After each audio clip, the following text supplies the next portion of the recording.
Em 1665, um homem judeu se levantou no meio de uma sinagoga na Turquia Otomana e anunciou que ele próprio era o Messias. No mundo judaico, milhares deixaram tudo por acreditar nele. Judeus do norte da África à Europa vendiam casas e se preparavam para segui-lo à Terra Santa. Rabis que duvidavam dele temiam dizer isso em voz alta. Até o secretário da Royal Society de Londres teve que lidar com o movimento. E então, apenas um ano depois, o Messias judeu se converteu ao Islã. Esta é a vida do infame Shabbatai Tzvi. Ele iniciou um dos movimentos religiosos de massa mais extraordinários da história, e o movimento que ele começou não entrou em colapso quando ele se converteu, e de certa forma ele realmente ficou mais forte. Mas mais do que isso, esta é uma história sobre o que o sofrimento faz com as pessoas, e como é a esperança quando ela é completamente transformada em arma, e como a crença realmente funciona, como ela se espalha, como ela se mantém, e como ela se curva em vez de quebrar, não importa as evidências contra ela. Então sente-se, relaxe e bem-vindo ao Religion Camp.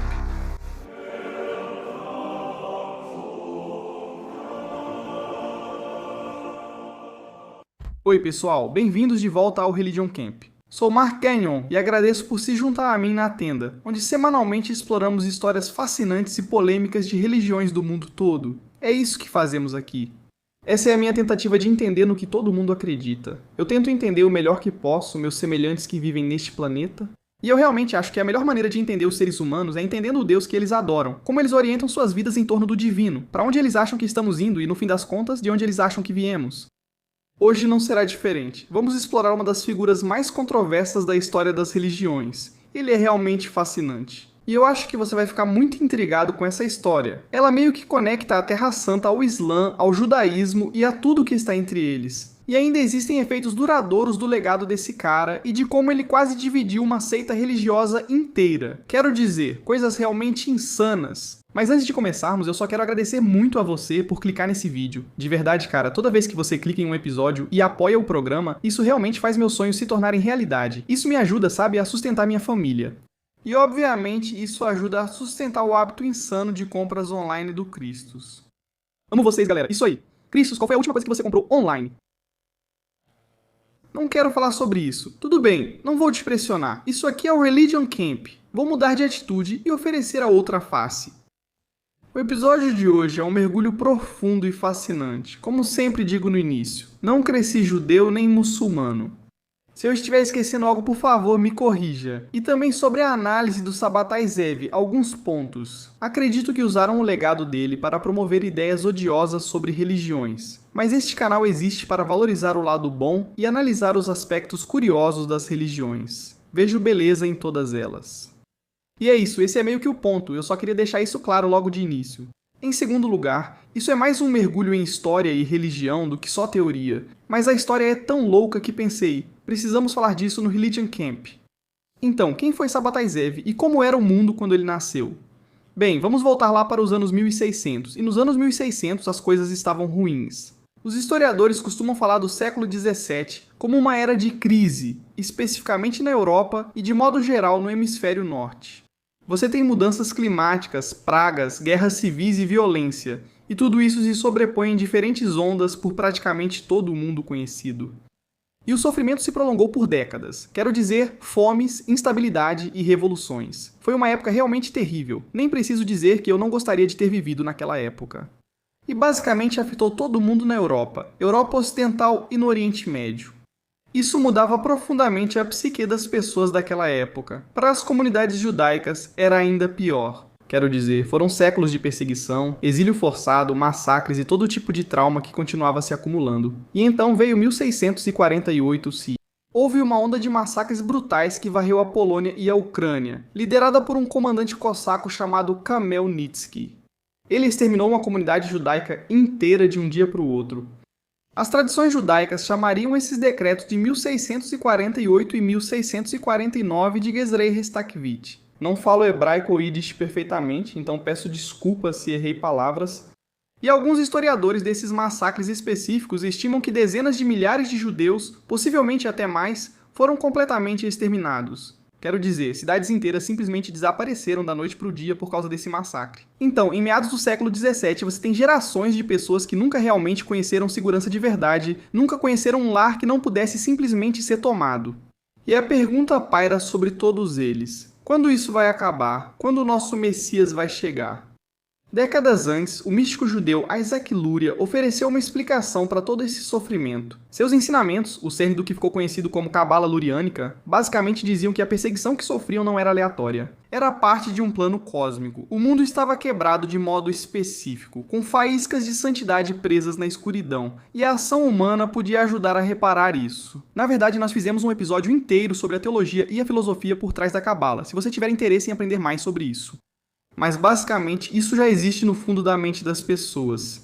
Ele sugeriu que o sofrimento do exílio indicava que o Messias estava próximo, que a dor tinha propósito e teria fim, trazendo recompensa. E quanto mais perseguição sentimos, eventualmente seremos libertos disso. E a essa altura, o povo judeu já esperava por um Messias há séculos. De acordo com sua fé, um descendente do rei Davi reconstruiria o templo em Jerusalém e reuniria os exilados judeus de volta à sua terra. Nos séculos 16 e 17, especialmente em círculos cabalísticos que de certa forma ajudaram. Moldadas por Isaac Luria e seus ensinamentos, essas esperanças foram revestidas de imagens cósmicas vívidas e alegorias. E uma sensação de que a própria história estava chegando ao fim, que eles sentiam naquela época que o fim dos tempos estava próximo. No século 17, os ensinamentos de Luria já não eram restritos a um pequeno grupo ou considerados marginais. Isso virou o pilar do misticismo judaico, sobretudo no Império Otomano e Europa Oriental. E isso começou a influenciar de verdade como judeus comuns falavam sobre suas próprias vidas e realmente pensavam sobre o sofrimento que estavam vivendo nessa parte da Europa. Isso significa que quando Shabbatai Tzvi nasceu em 1626, já existia um grupo enorme e amplamente disperso de pessoas que, por gerações, haviam sido teologicamente preparadas para acreditar que seu sofrimento estava chegando ao fim, que toda aquela dor, miséria, perseguição e massacres, tudo isso iria acabar. E eles ficariam atentos ao Messias que tanto esperavam. Quero dizer, se você pensar no que isso faz com uma comunidade ao longo do tempo, é como se eles tivessem uma preparação teológica de que um Messias vai chegar. Há a ideia de que quanto mais cresce a perseguição, mais próximo está o Messias. Eles agora veem sinais e acreditam que esse momento está próximo, podendo ser a geração em que Messias retorna. Por gerações, essa pressão se acumula. E no pano de fundo de todo esse sofrimento, e você sabe, luto e depois esperança, profecia e expectativa, isso cria um Messias. E o nome dele era Shabbatai Tzvi. Agora, Shabbatai Tzvi nasceu em Esmirna. Isso fica na atual Turquia, em uma cidade que chamamos de Izmir. E em 1626, ele nasce em uma família judaica comum de comerciantes. E desde jovem, ele está imerso no estudo tradicional do Talmud e nas novas correntes da Cabala que circulavam no mundo otomano. Desde o início, sua chegada já parecia importante para quem estava ao redor. Segundo tradições posteriores, ele dizia ter nascido em Tisha B'Av. Este é o aniversário da destruição de ambos os templos antigos em Jerusalém, que muitas tradições judaicas também associam à data profetizada do nascimento do Messias. Se isso é exatamente verdade sobre Shabbatai Tzvi, é difícil de confirmar, mas essa ideia o acompanhou por toda parte e definitivamente lhe deu muita legitimidade. Até mesmo o nome dele, Shabbatai, na verdade faz referência ao Shabat e poderia receber uma ressonância messiânica por aqueles inclinados a enxergar dessa forma.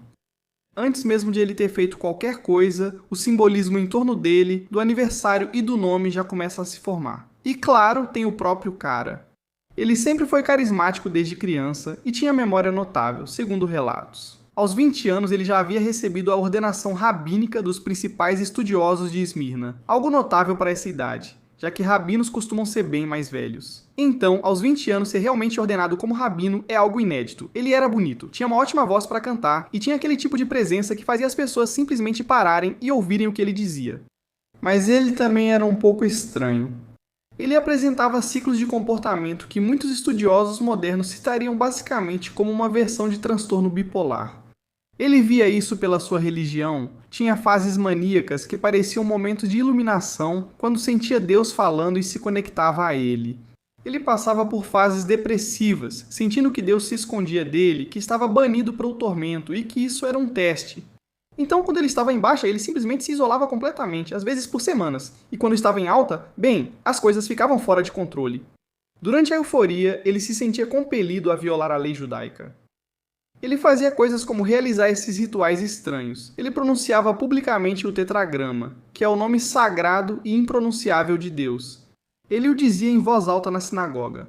Agora, isso é algo que apenas o sumo sacerdote no antigo templo tinha permissão para fazer, e somente uma vez por ano, no dia mais sagrado do ano. Mas ainda assim, você tem esse cara, Shabtai Tzvi, que simplesmente fez isso abertamente. Então, para todos os outros rabinos e as pessoas religiosas da cidade dele, isso era algo inédito, quero dizer, isso é loucura. Para quem ouvia e se interessava pela mensagem dele, parecia algo totalmente diferente. Lembre-se, o mundo onde ele nasceu influenciou tanto ele quanto as pessoas ao seu redor. Então, você tem os ensinamentos de Isaac Luria e gerações de trauma. Isso cria uma base para que as pessoas vejam comportamentos incomuns que quebram limites como sinal de propósito divino.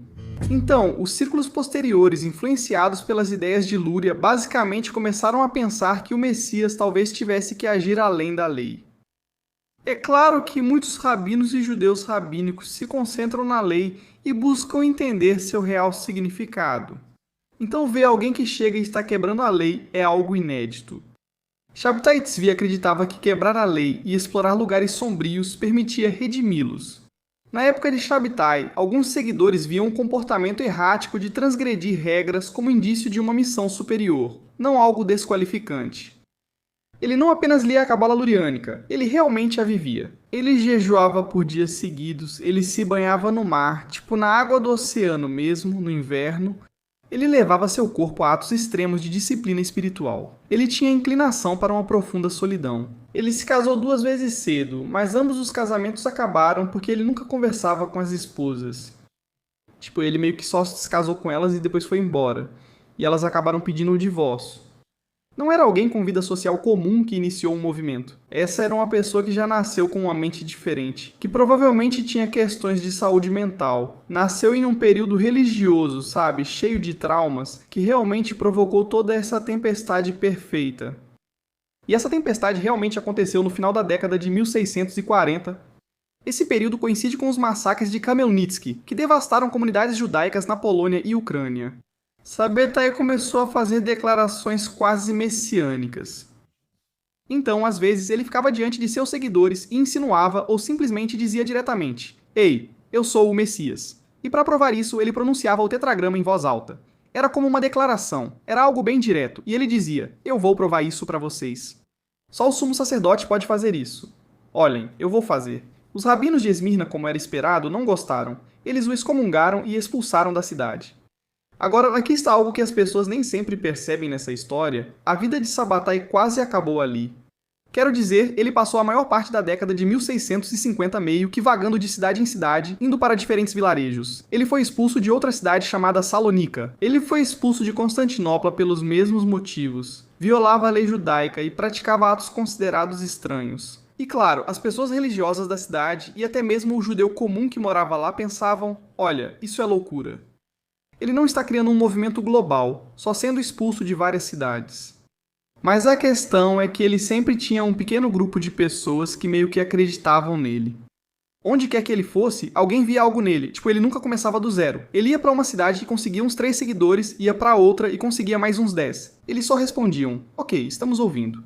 Então, no início da década de 1660, você tem esse cara, sabe, muito inteligente, muito carismático, profundamente estranho, com problemas mentais, intenso. Um cara que estava vagando por aí há uma década, excomungado e expulso, mas ainda assim estava conquistando alguns seguidores. E ele tinha carisma, ele tinha o simbolismo. Ele tinha sua história, verdadeira ou não, isso não importava. Ele fez as pessoas acreditarem, mas isso não bastou. Por mais de uma década, ele não virou um movimento. Ele era só um problema, o que significa que o que realmente mudou a história não foi Sabbatai Zevi, foi outra pessoa que decidiu que ele valia a pena. E o nome desse homem era Natan de Gaza. Natan nasceu em Jerusalém por volta de 1643, e nesse período tinha pouco mais de 20 anos. Ele era um estudioso e um cabalista, já desenvolvendo uma reputação como alguém muito inclinado espiritualmente e muito conectado a Deus. Muitos o buscavam por orientação, conhecido em vários círculos como guru ou médico espiritual, alguém procurado nos momentos difíceis da alma. E é exatamente por isso que Shabtai Tzvi o procurou. De início, não era assim que se esperava que a história se desenrolasse. Shabtai não foi até Natan como o Messias, foi humildemente, quase como um paciente. Suspeita-se que isso ocorreu durante um período depressivo, quando ele estava muito abatido e não estava ali para fazer proclamações, pois enfrentava dificuldades. Segundo o relato posterior de Natan, após uma visão poderosa, ele olhou para Shabtai e disse: "Você não está acabado. Você é o escolhido." Agora, o que é louco é que quando Natan de Gaza realmente sugeriu que Shabtai era o Messias, ele não aceitou. Ele ficou desconfiado, achou estranho, mas estava deprimido. Quem já viu alguém com bipolaridade sabe que no fundo do poço a pessoa está muito mal. Ele insistia: "Não, de jeito nenhum." Mas depois de alguns dias de conversas intensas, Natan realmente o convence a aceitar totalmente sua identidade. E esse detalhe é realmente importante porque não foi só Shabtai decidindo, eu sou o Messias. Eu vou unir todos nós. Eu vou reconstruir o templo, todas essas coisas. Foi preciso outra pessoa, alguém com credibilidade, que tinha muito respaldo teológico, muita confiança espiritual na comunidade, para realmente dar início a isso. Após o início, as coisas decolaram e os papéis foram divididos. Shabtai ensinava sua doutrina a um círculo interno, enquanto Natan cuidava da parte pública. Natan era excepcional nisso. Ele se declarou a reencarnação de Elias, o profeta do Antigo Testamento, que na tradição judaica foi profetizado para aparecer imediatamente antes do Messias. Então, na tradição cristã no Novo Testamento, essa pessoa seria João Batista. Agora, o povo não tem apenas um Messias. Você tem um Messias e o precursor profético. Você está vendo o que está acontecendo aqui? Você tem um cara que supostamente nasceu no aniversário desse grande festival judaico que comemora a construção e destruição desses templos, algo muito significativo para o Messias. Ele tem o nome certo, o nome dele é Sabbatai, está ligado ao Shabat, e agora você tem outro cara em quem todos confiam, dizendo que ele é Elias, e que está vindo logo antes do Messias. Você está vendo o que está acontecendo? Então agora Natan começou a escrever. Ele enviou cartas teológicas detalhadas e sofisticadas de Gaza e de outras cidades otomanas para as comunidades judaicas mais importantes da Europa e do Oriente Médio. E não eram anúncios vagos, não eram enigmáticas. As cartas estão repletas de raciocínios cabalísticos, argumentos das escrituras e uma estrutura muito clara sobre o Messias. Ele explicou não só que Shabtai era o Messias, mas também por quê, usando a mesma linguagem lurianista que aquelas comunidades já liam e conheciam há décadas. O sofrimento, o exílio e a contagem regressiva para a chegada do Messias, Natan reinterpreta tudo isso como prova. Tudo o que aconteceu com o povo judeu, até o comportamento estranho de Shabtai e a quebra das leis, fazia parte do plano. E talvez o mais importante, ele deu um prazo para o movimento. Em 1665, Natan anunciou que a Era Messiânica começaria em 1666 e que Shabtai conquistaria o mundo não através da guerra, mas apenas por meio da autoridade divina de Deus. Sem derramamento de sangue só, olha, estamos chegando e vamos vencer, porque Deus disse assim. E naquele ano, 1666, isso já circulava tanto nas tradições proféticas judaicas quanto cristãs como uma data muito significativa, em parte por causa do número 666, o número bíblico da besta, que realmente pairava na imaginação dos cristãos como um momento muito significativo e potencialmente assustador. Natan focou nisso e fez deste ano sua meta. Um prazo final muda tudo psicologicamente. De repente, esse movimento deixa de ser abstrato. É como se disséssemos, esse cara em quem todos confiamos definiu um cronograma claro e a contagem regressiva já começou. Contagens regressivas criam senso de urgência. Então, em pouco tempo, apesar de muita oposição de vários rabinos e autoridades religiosas, judeus do Marrocos ao norte da Europa basicamente estavam reagindo à afirmação de Shabtai e Natan. Alguns estavam entusiasmados, outros apavorados.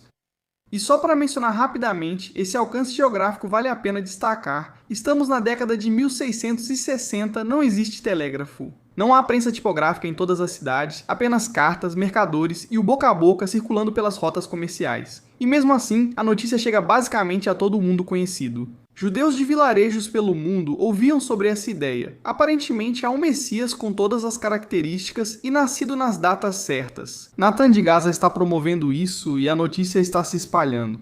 E no outono de 1665, Sabbatai finalmente voltou para sua cidade natal, Esmirna, a cidade que uma vez o expulsou. E ele se proclamou formalmente o Messias.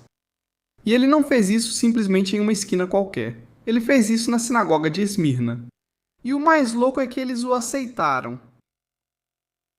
Pensa só, esse cara foi expulso da cidade anos atrás. Agora volta, repete o que causou sua expulsão, dizendo ser o Messias, e faz isso numa sinagoga. Mesmo assim, dizem, graças a Deus que ele está aqui. A multidão realmente cantou, segundo registros históricos, "Viva o nosso rei, o nosso Messias."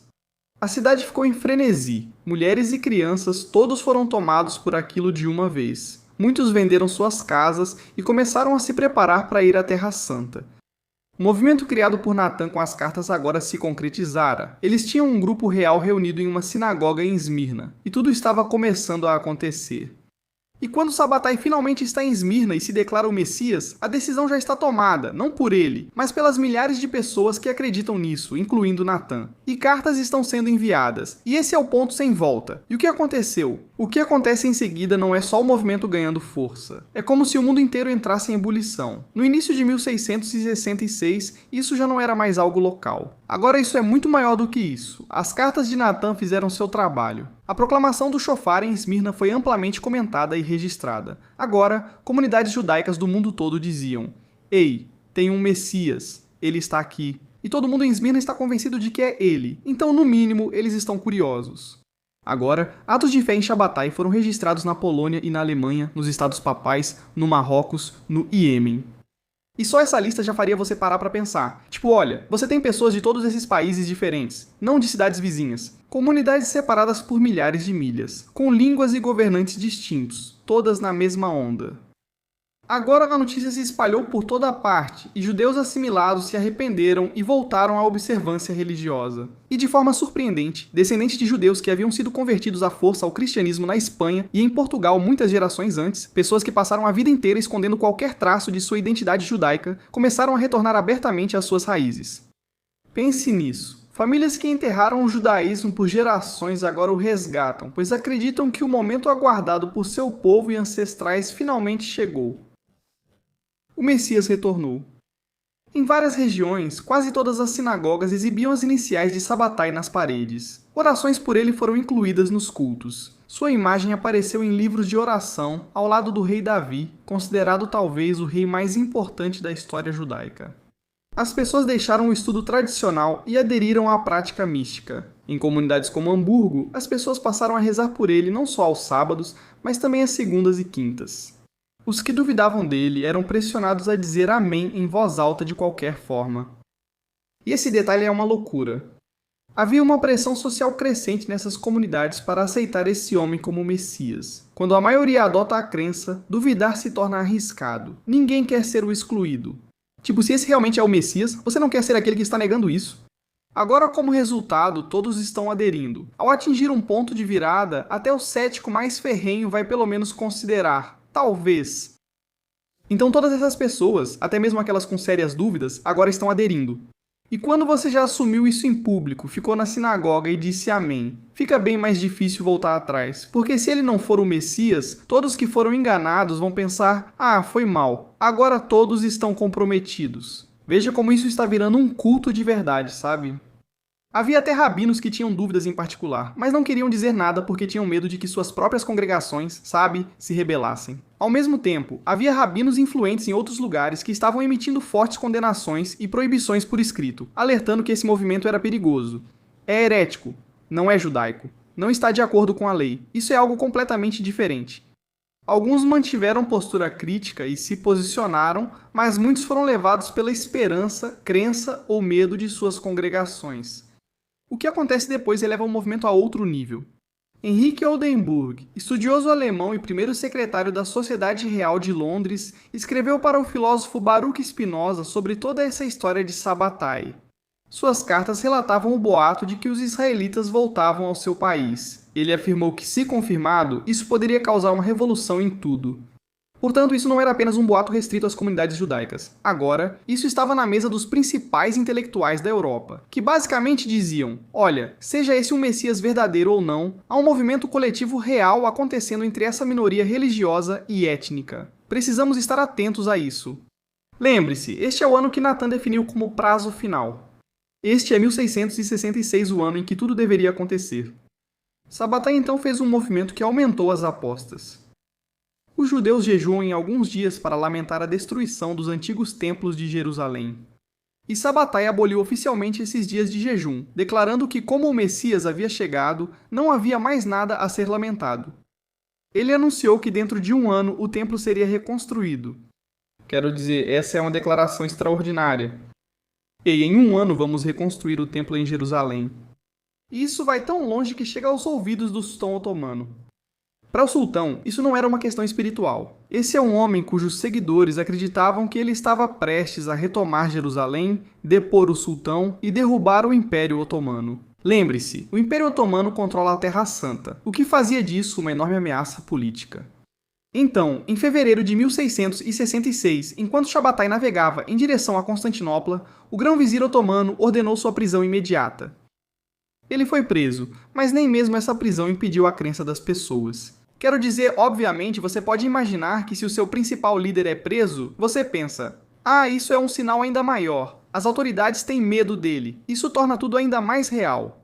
Então, os seguidores dele interpretam esse tratamento relativamente brando como um sinal de que até mesmo os otomanos, de certa forma, entendiam que estavam lidando com o verdadeiro Messias. Natan continuou enviando mensagens alegando que milagres estavam acontecendo dentro da prisão. Então, peregrinos viajavam até a fortaleza em Galípoli só para ficarem perto dele em sua cela, mesmo que fosse através da parede. Queriam ficar perto da prisão porque achavam que o Messias estava lá. Quero dizer, isso não é ingenuidade, não são pessoas que foram, enganadas. Isso é o que acontece quando você tem gerações de sofrimento colidindo com uma promessa feita na hora certa, uma ótima divulgação, boa propaganda, um escritor muito bom e um líder carismático. É como uma tempestade perfeita. E como resultado, esse movimento agora ganhou uma vida totalmente nova. A crença era que Sabbatai agora basicamente tinha passado do ponto em que qualquer pessoa poderia deter isso. Neste ponto, o movimento quase já tinha superado o próprio Sabbatai, porque agora ele é autossustentável. É reforçado pela comunidade. É protegido por Natan de Gaza e sua teologia. Não há nada que você possa fazer para impedir. Mesmo se livrando dele, o movimento continua crescendo. Então, se isso for acabar, não vai ser de fora para dentro. Vai vir do próprio Sabbatai Zev. Vamos ampliar a visão. Sabbatai está preso, mas o movimento continua crescendo. Peregrinos estão viajando de todo o mundo para ficar por perto. Natan está interpretando cada acontecimento como um milagre. Ele está dizendo que coisas malucas estão acontecendo dentro da prisão. E a própria prisão do sultão tinha virado uma espécie de sala do trono do rei deles. Nos bastidores, tudo começa a desmoronar. Então, havia um cabalista polonês chamado Nehemiah Hakohen, e ele viajou por 3 meses para chegar até Sabbatai na prisão, para realmente conversar com ele e entrevistá-lo. Ele veio como um investigador legítimo, aberto à possibilidade de que as alegações fossem reais, mas ainda mantendo um ceticismo saudável. E o encontro não foi bom. Após sua conversa com Sabbatai, Nehemiah declarou que ele era um impostor, que era um falso messias. Alguns seguidores de Sabbatai queriam matá-lo por isso. Nehemiah fugiu para Constantinopla e relatou às autoridades otomanas o que os seguidores de Sabbatai achavam que ele planejava. Isso era de fato uma revolução política para tomar o trono do sultão. E isso foi o limite para o sultão. Sabbatai foi levado de uma prisão para Adrianópolis, onde estavam o sultão Mehmed IV e sua corte, e ele foi levado diante do sultão sob a acusação de fomentar sedição. Os otomanos perderam a paciência e aquilo já não era só uma questão religiosa excêntrica. Esse era um homem cujo movimento atrapalhava o comércio e mobilizava peregrinos da Polônia ao Marrocos, e cujos seguidores realmente acreditavam que ele iria derrubar o sultão. E eles nem sequer querem travar a batalha. Quando Sabbatai surge diante do sultão, está em um estado depressivo e nega ter feito afirmações messiânicas. O homem que declarou ser o Messias diante de uma sinagoga lotada de fiéis tocando chofar, agora está diante do sultão dizendo: "Não tive nada a ver com isso, não fui eu. É um mal-entendido. Foi o que disseram." Não importava o que ele disse, para o sultão era o responsável e teria que arcar com as consequências. Segundo relatos, deram-lhe uma escolha clara. Basicamente, você pode enfrentar a morte, talvez por flechas, talvez por empalamento, ou então você pode se converter ao Islã. Quero dizer, é uma proposta bem radical. Tipo, olha, ou a gente vai te matar, ou você pode simplesmente se converter ao Islã e encerramos por aqui. E eu consigo entender do ponto de vista do sultão, tipo, a leitura mais benevolente aqui é assim: olha, você na verdade é muçulmano, tipo, todos vocês deveriam ser muçulmanos. Então eu vou te dar uma chance agora de simplesmente voltar ao Islã, fazer a shahada e seguir em frente. Tem outra parte que é tipo, olha, você diz ser o Messias, então vamos ver se você é mesmo o Messias. Tipo, vou te desafiar, vou te dar 2 opções. Você pode morrer por isso ou simplesmente se converter ao Islã, ter uma boa vida. Sabe o que quero dizer? Jejua durante o Ramadã e pronto. Então Sabbatai escolheu a conversão. E em 16 de setembro de 1666, ele apareceu diante do sultão. Ele tirou todas as suas vestes judaicas e colocou um turbante turco na cabeça. Ele recebeu um novo nome, Aziz Mehmed Efendi. Ele também recebeu um cargo remunerado na corte otomana e uma pensão. Esse mesmo homem que deveria destronar o sultão, agora estava trabalhando para o sultão. A notícia se espalhou, e diferente dos rumores esperançosos do ano anterior, não havia nenhum lado positivo. O Messias judeu, esperado para libertar os judeus, trazê-los de volta à Terra Santa, reconstruir o templo e acabar com seu sofrimento, converteu-se ao Islã e agora servia ao governante muçulmano. Quero dizer, para muitos já era, ok, o movimento acabou. Acabou mesmo. Isso é como Tom Brady. Ele vai jogar pelo New York Jets. Imagina só. TB12 não. Isso destruiria toda a esperança deles. A devastação nas comunidades judaicas é grande. Muçulmanos e cristãos zombaram deles. Você acredita nisso? Agora ele é muçulmano. Pessoas que venderam casas, fecharam negócios e empacotaram tudo para ir a Jerusalém agora não tinham nada a mostrar. Eles foram humilhados em público, o que foi devastador.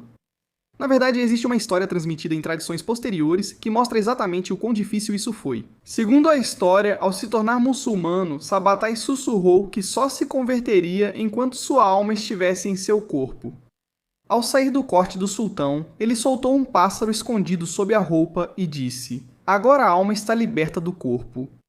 Isso é basicamente uma metáfora, uma alegoria para mostrar que na verdade não foi ele quem se converteu, mas sim outra pessoa. Foi a alma, sabe? E talvez isso nem seja historicamente verdadeiro, mas criado por um seguidor para explicar esse fato incompreensível, mostrando como as pessoas tentavam racionalizar o ocorrido.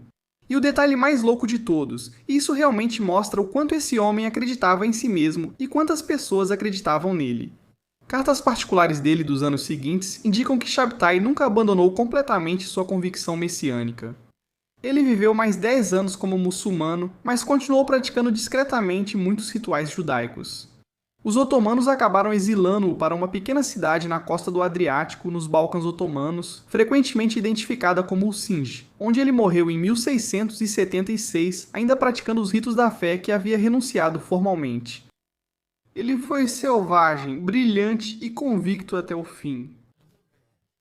Agora, o que acabou de acontecer deveria ter destruído tudo, certo?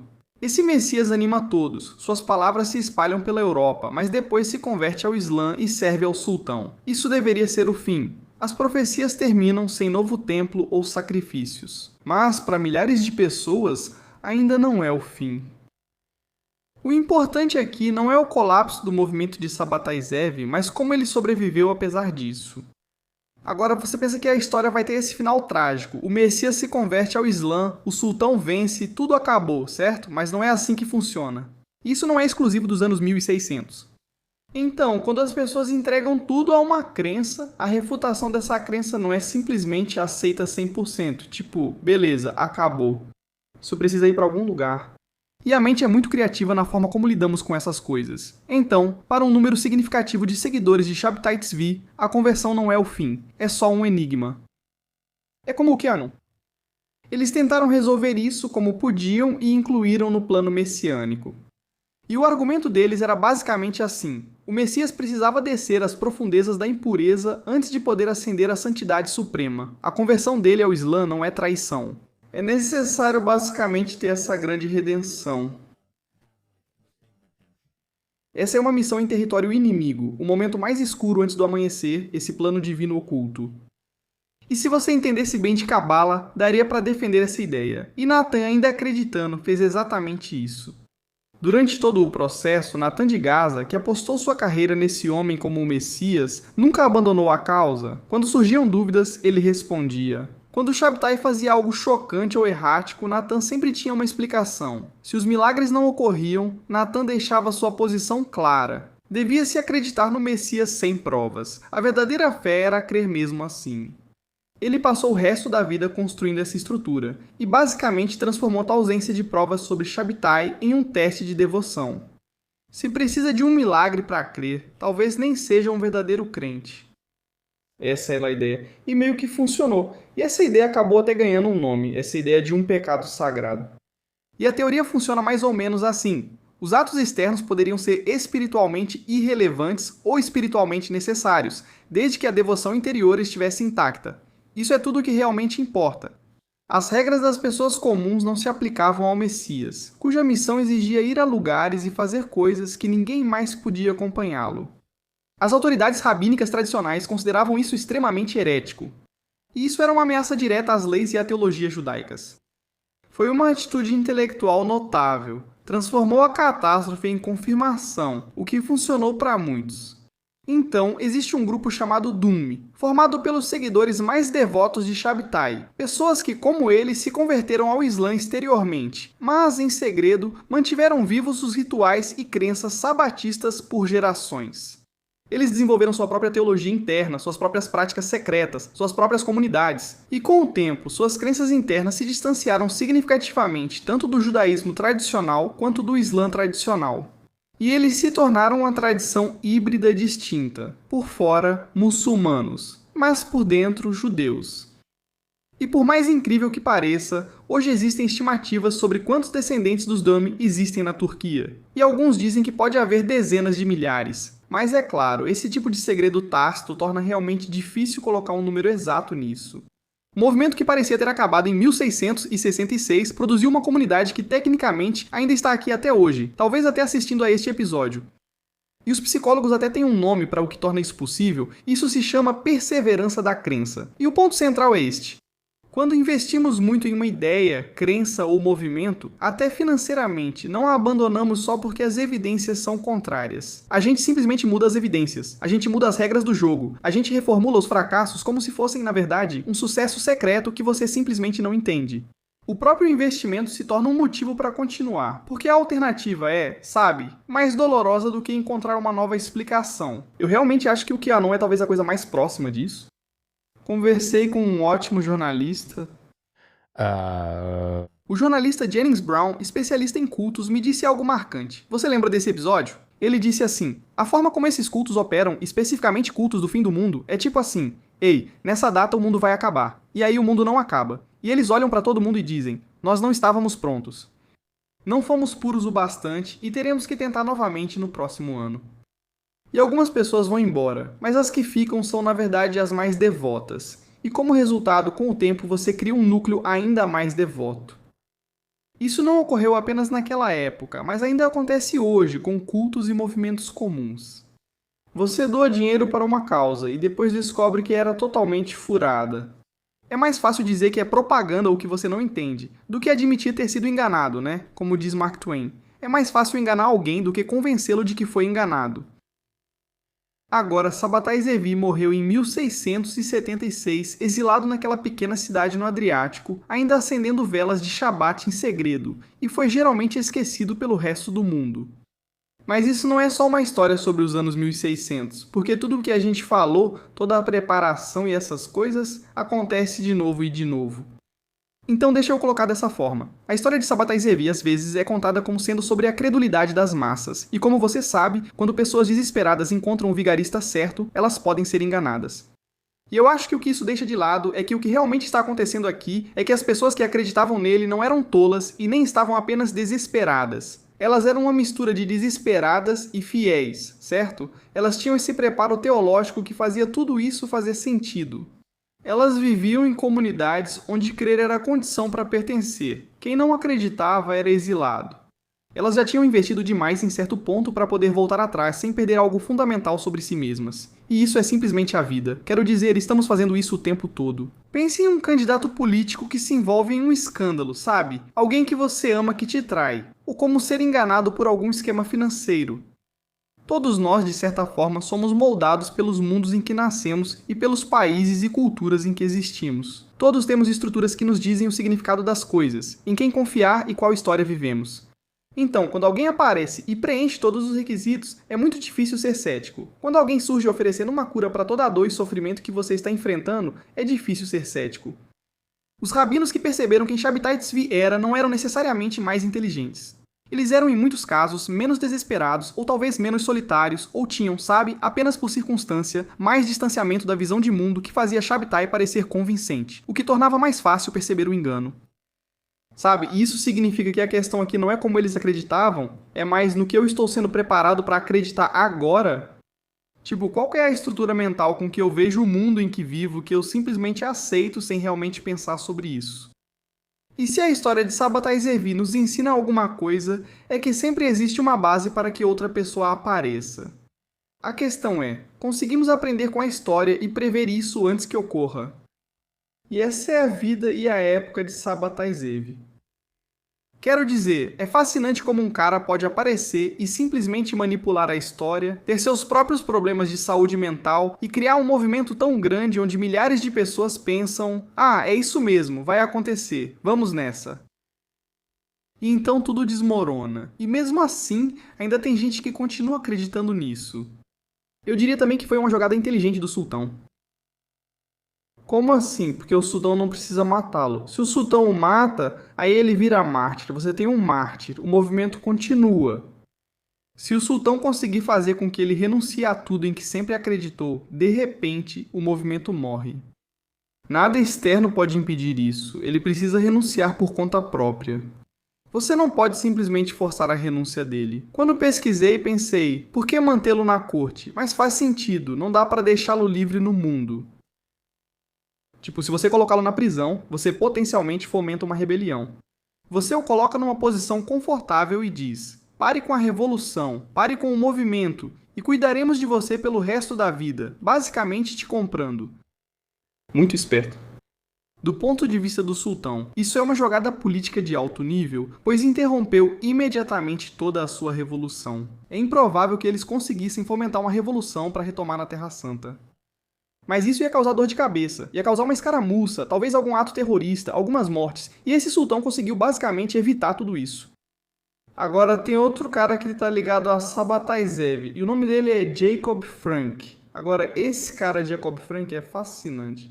A gente precisa fazer um episódio inteiro sobre ele, mas só para dar um gostinho e preparar o terreno, Jacob Frank basicamente aparece um século depois de Sabbatai Zevi e surge meio que no rescaldo de todo o movimento de Sabbatai.